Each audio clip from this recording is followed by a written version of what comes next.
नमस्कार, स्वागत है आपका ईटीनो स्वदेश पर। आपके साथ मैं हूं अभिषेक सत्यव्रतम और आप देख रहे हैं मिड कैप मसाला। मिड कैप मसाला यानी कि मिड कैप का पूरा एक्शन। बाजार में आज तेजी का शानदार पंच लगा है। लगातार पांचवें सत्र में हम तेजी आज बाजार में देख रहे हैं। 22,000 का आंकड़ा भी पार कर लिया है। ये जो पिन कोड था ईटीनो स्वदेश ने सेट किया था 22,000 का, और आज निफ्टी ने उसको अचीव भी किया है। आईटी शेयर में जबरदस्त मोमेंटम है। उसके दम पर हम देख रहे हैं कि निफ्टी नई ऊंचाई पर ट्रेड कर रहा है, लेकिन मिड कैप का जोश भी भरपूर है। मिड कैप इंडेक्स भी रिकॉर्ड ऊंचाई पर ट्रेड कर रहा है। अगर हम ब्रॉडर मार्केट की बात करें तो आज आपको दिखेगा 1200 से ज्यादा शेयर आज मजबूती के साथ ट्रेड कर रहे हैं। 1100 शेयर में आज नरमी है। तो इंडेक्स में क्या हो रहा है? अगर आप टीसीएस अगर ऊपर हो, एचडीएफसी बैंक ऊपर हो, इन्फोसिस ऊपर हो, रिलायंस ऊपर हो, तो बहुत कम चांसेस होते हैं कि आपको निफ्टी कमजोर दिखे, और आज भी वही हो रहा है। अच्छी तरह से अब रफ्तार दिखा रहा है आईटी शेयर। ऊपरी स्तरों से थोड़े थोड़े से नीचे आए हैं, और ये नीचे इसलिए आए हैं क्योंकि हमने इन्फोसिस और टीसीएस के नतीजों के दम पर आईटी शेयरों में जबरदस्त तेजी देखी है। थोड़ी थोड़ी प्रॉफिट टेकिंग आ रही है। ये हेल्दी भी होता है और ये लाजमी भी है। ये होना भी चाहिए बाजार में कि अगर आपको बहुत ज्यादा प्रॉफिट हो रहा हो, थोड़े थोड़े से आप उसको वसूलते रहिए, और आज आईटी स्टॉक्स में हमें ये दिख रहा है। बहुत अच्छा माहौल है। 150 अंकों पर है निफ्टी, 22,050 के आसपास। अब जरा अपने एक्सपर्ट को जोड़ते हैं और बाजार का मूड समझते हैं कि यहां से आपको करना क्या है। हमारे साथ जुड़ गए हैं निर्मल बंके, नीरव छेड़ा। नीरव, बहुत शुक्रिया आपका समय देने के लिए। स्वागत है आपका टीनो स्वदेश पर। सबसे पहले आपसे ये जानेंगे कि 3 घंटे का ट्रेड निफ्टी में क्या है। चलिए शुरुआत करते हैं उसकी।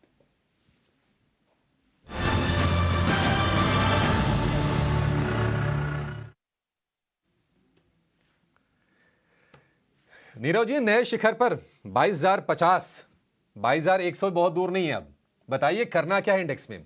क्या आपको लगता है कि ये जो मोमेंटम है, क्योंकि अब तो 24,000 की बातचीत कर रहे हैं 2024 में, तो आज के लिए इंडेक्स में क्या ट्रेड सुझाएंगे आप?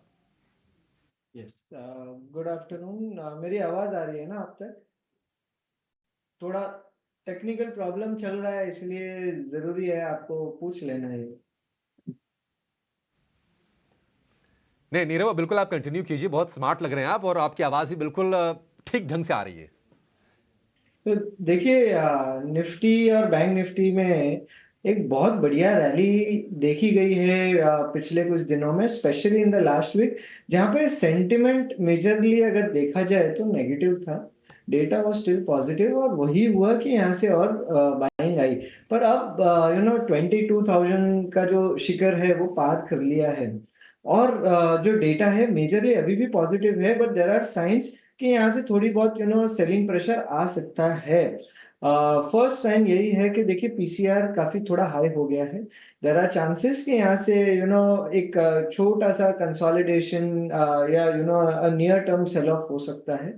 सो अब यहाँ से अपने स्टॉप लॉसेस बहुत ही इंपॉर्टेंट हो जाते हैं, और कस के बांध लीजिए। अब निफ्टी का जो स्टॉप लॉस बनता है वो 21,950 का बनता है।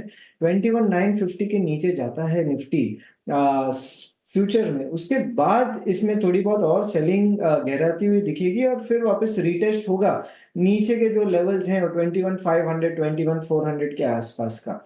तो ये जरूर ध्यान में रखिए, यहाँ से थोड़ा सा रिस्क अब बढ़ चुका है ऐसा लग रहा है। Similar is the case for bank Nifty. Nifty ने ऑल टाइम हाई मारा, मगर बैंक निफ्टी ने मारा नहीं है।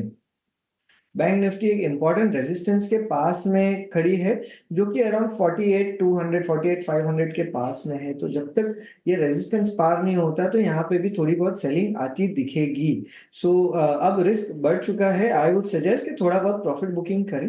अगर आपके लॉन्ग्स हैं तो 21,950 पे स्टॉप लॉस लगाएं, और उसके बाद अगर वो टूटता है फिर जाके शॉर्ट पोजीशन नहीं बनाई जा सकती है। यहाँ से बाइंग कॉल तो अभी ना निफ्टी में ना बैंक निफ्टी में अभी नहीं आएगा। थोड़ा कंसोलिडेशन अब जरूरी है। कंसोलिडेशन जरूरी है। 21,950 का स्टॉप लॉस निफ्टी के लिए फ्यूचर्स में, लेकिन अभी ट्रेड नहीं बन रहा है, कंफर्ट नहीं आ रहा। आएगा, उसका भी समय आएगा। थोड़ा सा नीचे आए तो शायद आपके लिए मौके बनेंगे, फिर हम रिव्यू करेंगे। लेकिन नीरव, ये बताइए कि स्टॉक्स में तो मौके होंगे, और ख़ासतौर से आज हम देख रहे हैं कि मिड कैप में तो जैसे झड़ी लगी हुई है। ऐसे तमाम शेयर हैं जहां पर 10% 12% के आज मूव्स हैं। आपके रडार पर कौन से शेयर हैं और आप क्या ट्रेड करने के लिए सजेस्ट कर रहे हैं? तो देखिए आज के लिए ऐसे स्टॉक्स मैंने चुने हैं in fact for the next 2-3 days perspective, जहाँ पे एक लंबे अरसे के बाद एक ब्रेकआउट आया है। सो दोनों ही स्टॉक में 10 ईयरली और 15 ईयरली ब्रेकआउट आया है। पहला जो स्टॉक है वो है आरसीएफ। हमने देखा है कि ये जो स्पेस है फर्टिलाइजर का वो बहुत बजिंग रहा है पिछले कुछ दिनों में, और अच्छी खासी बाइंग आई है। तो 15 साल का आरसीएफ में ब्रेकआउट आया है। तो 15 साल का कंसोलिडेशन पूरा ये स्टॉक अगले 6-8 महीने 1 साल में निकालेगा और पूरी कसर निकालेगा। So I definitely like this stock. Current level से बाइंग करी जा सकती है from a 2 to 3 day perspective as well. यहाँ से 164 का आप स्टॉप लॉस लगाएं। गुड चांसेस के 2-3 दिनों में 190 हो जाएगा, एंड अगर आप होल्ड रखते हो तो 250 आने के भी बहुत चांसेस है फ्रॉम अ 6 मंथ परस्पेक्टिव। तो ये मुझे बहुत बढ़िया लगता है। दूसरा जो स्टॉक है वो Prism Johnson. Again very similar to RCF, उसका चार्ट भी एक 10 ईयरली ब्रेकआउट इसमें आया है 2015 के बाद। इनफैक्ट 13-14 के बाद पहली बार इसमें ब्रेकआउट आया है। सो आई बिलीव कि ये स्टॉक में अब क्षमता बन जाती है कि यहाँ से काफी तेजी से ऊपर जाए। आज एक इम्पॉर्टेंट टॉप बनाया है स्टॉक ने 190 का, जो काफी समय से टूट नहीं रहा था। उसने ऑलरेडी आज छू लिया है उसको, और अब it is gunning for more. 187 पे है, 180 का आप स्टॉप लॉस लगाएं, यहाँ से बाइंग करें। मुझे लगता है कि ये स्टॉक 205 से 210 तक जरूर जाएगा 1 से 2 दिनों में। और again from a 6 month perspective probably 250-260 के पास में आपको ये दिखेगा। ठीक है, ये दो शेयर नीरव के रडार पर आरसीएफ को खरीदना है, टारगेट 190 रुपए, और प्रिज्म जॉनसन इसके लिए टारगेट 205 रुपए। बढ़िया, दो बेहतरीन शेयर। लेकिन नीरव, एक काम करते हैं, फटाफट जो बजिंग स्टॉक्स हैं मिड कैप के, उनकी बातचीत कर लेते हैं और आपसे मैं क्विकली उन पर राय लेने की कोशिश करूंगा ताकि जितने ज़्यादा दर्शक हो जाएं उनकी हम मदद कर सकें। आज हम देख रहे हैं कि फार्मा में बड़ा अच्छा एक्शन है। ग्लेनमार्क, अरविंदो, लॉरस, अगर उसमें डायग्नोस्टिक जोड़ लीजिए तो मेट्रोपोलिस में भी हम देखने की ठीक ठाक मूव से रिवर्सल के संकेत दे रहा है कहीं ना कहीं शेयर। ये आपकी कहीं नज़र फार्मा में नहीं गई नीरव, वहां पर कहीं कोई ट्रेड के मौके? यस, देखिए फार्मा में भी ऑब्वियसली काफी मौके हैं। तो in fact pharma is one basket जो आपको अगर सेलिंग आता है तो वहां पे बचाएगा। सो डेफिनेटली मौके हैं यहाँ पे भी। आई बिलीव जैसे कि आपने नाम लिया ग्लेनमार्क का, ग्लेनमार्क एक बहुत बढ़िया स्टॉक है जो एक कंसोलिडेशन ब्रेकआउट दे रहा है, मगर उसका confirmation on a closing basis पे आएगा। सो अभी कंफर्मेशन आया नहीं है, बट आई डेफिनेटली बिलीव कि ब्रेकआउट के ऊपर है। 890 का ब्रेकआउट है। देर इज अ चांस कि अब यहाँ से ऊपर में अराउंड 950 970 के जो लेवल्स हैं वो आ सकते हैं। तो आप इसमें ऑन अ क्लोजिंग बेसिस जब एक क्लोजिंग 890 के ऊपर देता है तब जाके बाइंग करें, और स्टॉप लॉस 890 का लगाएं 970 के टारगेट के साथ में। मुझे और एक दो स्टॉक बहुत बढ़िया लगते हैं। एक है बायोकॉन, जो कि बहुत अरसे के बाद एक ब्रेकआउट दिया था 2 हफ्ते पहले। उसको रीटेस्ट हुआ है, वो ब्रेकआउट था अराउंड 275 का, उसे रीटेस्ट हुआ पिछले हफ्ते में, और आज फॉलो अप बाइंग आई है। तो अगेन इसमें भी एक कंफर्मेशन जरूरी है। आज का अगर क्लोजिंग 275 के ऊपर रहता है तो डेफिनेटली जाके इसमें भी बाइंग की जा सकती है। ऊपर में अराउंड 340 350 आने की क्षमता है ये स्टॉक में भी, मगर क्लोजिंग बेसिस पे कंफर्मेशन जब तक नहीं आते हैं तो स्ट्रॉन्ग पैटर्न्स इतने बनते नहीं है। तो मैं क्लोजिंग का वेट कर रहा था। अगेन तीसरा जो स्टॉक मुझे पसंद है ग्रैन्यूल्स। ग्रैन्यूल्स में 2 साल के कंसोलिडेशन का आज ब्रेकआउट आ रहा है, और वो ब्रेकआउट आ रहा है 425 पे। ये 426 पे ही है। Again on a closing basis अगर 425 बचा लेता है और ऊपर में क्लोज देता है तो ये स्टॉक भी अब यहाँ से एटलीस्ट 480 तक बहुत जल्द बढ़ सकता है। तो ये 3 स्टॉक पे आप ध्यान रखिए। क्लोजिंग बेसिस पे ये 3 स्टॉक जो लेवल्स मैंने दिए हैं अगर उनके ऊपर बंद होते हैं तो ये 3 आप बाइंग कर सकते हैं। ठीक है, ये तीनों के तीनों शेयरों को आप अपने फोकस में ज़रूर रखिए। ग्लेनमार्क हो गया, ग्रेन्यूल्स हो गया और बायोकॉन हो गया। बायोकॉन पर नीरव जी का जो कन्विक्शन है उसको थोड़ा सा मजबूत हम और कर देते हैं, उसमें खबर का तड़का मार देते हैं। एक बड़ी खबर आ रही है कि बायोकॉन अपनी बायोसिमिलर की जो सब्सिडरी है और सिंजीन में हिस्सेदारी बेचेगी। डिटेल्स क्या है, क्या खबर निकल के आ रही है, ये बताने के लिए हमारी सहयोगी सृष्टि शर्मा जुड़ गई हैं। सृष्टि, बताइए क्या जानकारी है आपके पास?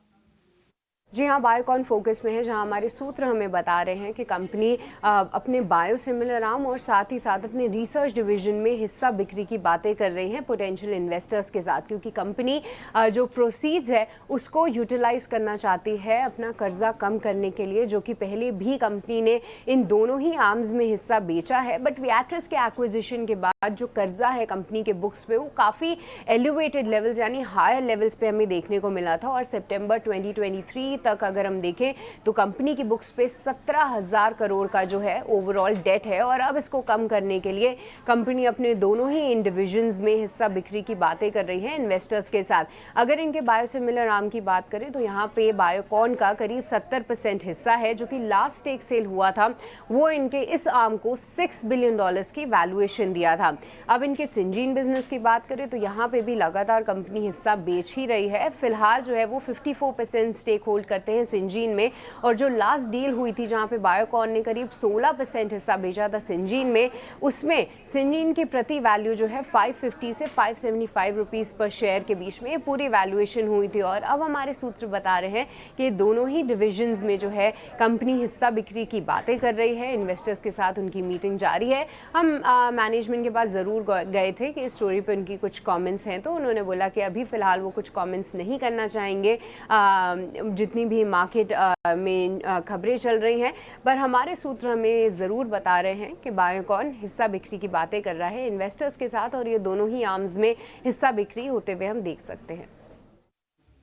ठीक है, शुक्रिया सृष्टि। निश्चित तौर पर एक बड़ी खबर होगी और ये ड्राइवर रहा है, बायोसिमिलर जो बिजनेस रहा है निश्चित तौर पर आय को लेकर काफ़ी ड्राइव किया है बायोकॉन को, और उस उम्मीदें भी काफ़ी की जाती हैं। नीरव जी, आपने तो पहले शेयर बताया, हमने खबर बाद में बता दिया है, तो अभी भी आपके लेवल्स का वेट करना है या फिर अभी लॉन्ग कर दें? क्विकली बताइएगा ये।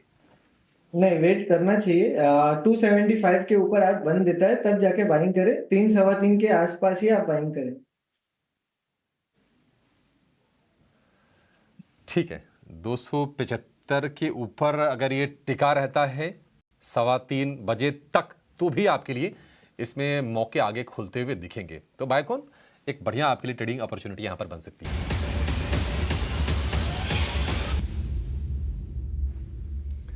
तो बाजार में शानदार तेजी है, लेकिन जैसा कि नीरव बता रहे थे कि थोड़ा जोखिम बढ़ा हुआ है, क्योंकि तेजी बहुत ज्यादा हो गई है। कंफर्ट नहीं आ रहा इंडेक्स में ट्रेड करने का, लेकिन ऑप्शंस में शायद कंफर्ट आ जाए। तो ऑप्शंस में आपको लिए ट्रेड बताने के लिए हमारे साथ जुड़ गए हैं इन्वेस्टमेंटर सिक्योरिटीज के जय पटेल।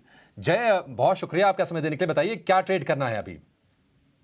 Good afternoon. तो आज मेरी राय है, मुझे पूरी शो में बैंक निफ्टी के 48,100 के कॉल ऑप्शन पर, रीजन बीइंग के कल एचडीएफसी बैंक का रिजल्ट आ रहा है। आज के दिन में काफी बेहतर परफॉर्मेंस आते हुए दिखा, और ये लेवल पर भी अच्छे से सस्टेन हो रहा है बैंक निफ्टी, और आरएसआई की तरफ से भी पॉजिटिव डाइवर्जेंस आ रहा है। आई एम वेरी बुलिश के यहाँ से 400-500 पॉइंट का अपमूव आ सकता है एक्सपायरी तक। तो बैंक निफ्टी के लिए 48,100 का कॉल ऑप्शन लेने की मैं सलाह दूंगा 17 अप्रैल का।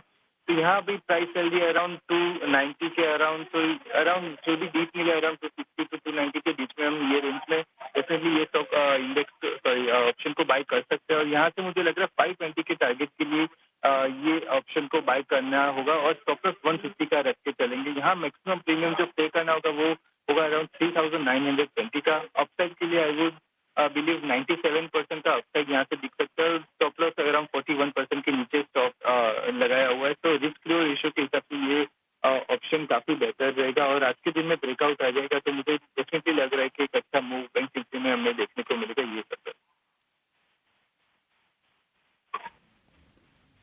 ठीक है, बढ़िया जय। निफ्टी बैंक 48,100 के आसपास ही ट्रेड कर रहा है, तो एट द मनी ये कॉल है 48,100 की, जिसके भाव है 260 रुपये के आसपास के।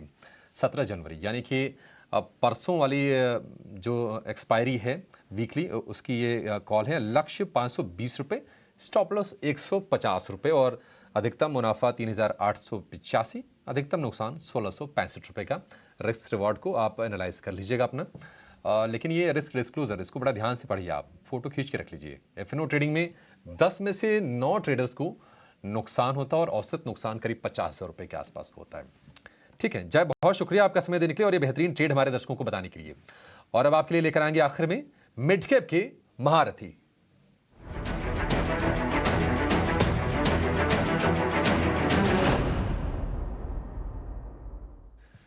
मिड कैप के महारथी शेयर बताने के लिए आज हमारे साथ हैं स्वास्तिका के इक्विटी हेड गिरीश सुडानी। गिरीश जी बहुत शुक्रिया आपका समय देने के लिए सर। मकर संक्रांति की बहुत शुभकामनाएं। बताइए मिड कैप में कहाँ धमाकेदार मौके हैं? आप सबको भी मकर संक्रांति की बहुत बहुत शुभकामनाएं। जैसे मिड कैप के हम बात करते हैं तो थोड़ा सा लाइट मॉडल्स के ऊपर ही चलते हैं। तो आज दो स्टॉक्स लेके आए हैं। एक है हॉस्पिटैलिटी इंडस्ट्री का IHCL। बेसिकली अगर हम देखें तो एक अच्छा ब्रांड है, 280 होटल्स का एक नेटवर्क है, 11 कंट्रीज में ऑलरेडी फोकस करता है एंड अब जाके इनका फोकस थोड़ा सा लाइट एसेट मॉडल के ऊपर भी आया हुआ है।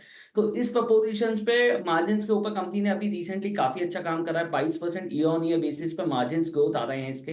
तो कहीं पे भी ये एक मॉडल काफी ज्यादा अपसाइड पे दिखाई देगा। और हम खुद देख रहे हैं कि रिसेंटली अयोध्या का एक इनॉग्रेशन प्रोसेस आ ही गया है, उसके ऊपर होटल इंडस्ट्री काफी फोकस में है। तो 520 तक का एक लक्ष्य हम टारगेट कर रहे हैं अगले 6 महीने के टाइम फ्रेम के लिए। तो जिनको भी होल्ड करना है, ये बहुत अच्छा स्टॉक है, अपने पोर्टफोलियो में डेफिनेटली रख सकते हैं। साल से 2 साल का अगर टाइम फ्रेम रखते हैं तो हम यहाँ पे एक बहुत अच्छा अपसाइड देख सकते हैं। तो इस स्टॉक को अपने साथ रखें। दूसरा जो स्टॉक है वो है इलेक्ट्रॉनिक्स एंड इलेक्ट्रिकल्स इक्विपमेंट्स को लेकर है। ये स्टॉक है कॉम्पटन ग्रीव्स। बेसिकली हम देख रहे हैं कॉम्पटन ग्रीव्स ने अभी धीरे धीरे अपने काफी डेवलपमेंट्स करना शुरू करे हैं। मार्जिन्स के ऊपर काफी इंप्रोवाइजेशन हुआ है इनका। रिसेंटली जो मैनेजमेंट कमेंट्री थी भी उसके अंदर काफी बुलिशनेस आई, क्योंकि वो अपने रीस्ट्रक्चरिंग को प्रोडक्ट वाइज और अंडर मैनेजमेंट वाइज दोनों लेवल पे काफी रीस्ट्रक्चरिंग के ऊपर काम कर रहे हैं। B2B बिजनेस के अंदर भी ग्रोथ दी है 18% की। बट हाँ, B2C में थोड़ा सा नेगेटिव फीडबैक जरूर आया है। ओवरऑल स्ट्रक्चर देखा जाए तो 6 महीने का काफी स्ट्रॉन्ग दिखाई देता है। तो 390 तक का एक लक्ष्य रख सकते हैं कॉम्पटन ग्रीव्स के लिए। जी ये ठीक है, दो शेयर क्रॉम्पटन और इंडियन होटल। आज मकर संक्रांति पर वैसे होता यह है कि सूर्य अपनी थोड़ी सी दिशा बदलता है। थोड़ी दिशा ना गिरीश जी ने भी बदली है। गिरीश जी ये आपका डेजिग्नेशन कब से चेंज हो गया सर? ये हमें तो आज पता चल रहा है। मैं IFL में ज्वाइन कर चुका हूँ एज AVP। सो IFL के लिए आता हूँ। आपने लिया था बहुत नाम, बढ़िया तो सर। इसका इस बार कंटिन्यू कर लेते हैं, फिर बता देंगे। जी नहीं नहीं नहीं, अच्छा है अच्छा है, बढ़िया। इसी बहाने अपडेट भी हो गया ये, बढ़िया। आपको बधाई भी इस चीज़ की गिरीश जी, बहुत शुक्रिया वैसे आज समय देने के लिए। नीरव आपका भी शुक्रिया करना चाहेंगे इस शो में आज बाजार पर अपना व्यू शेयर करने के लिए और तमाम बेहतरीन ट्रेड्स भी बताने के लिए हमारे दर्शकों को। चलिए इसी के साथ इस शो को यहाँ पर समाप्त करेंगे।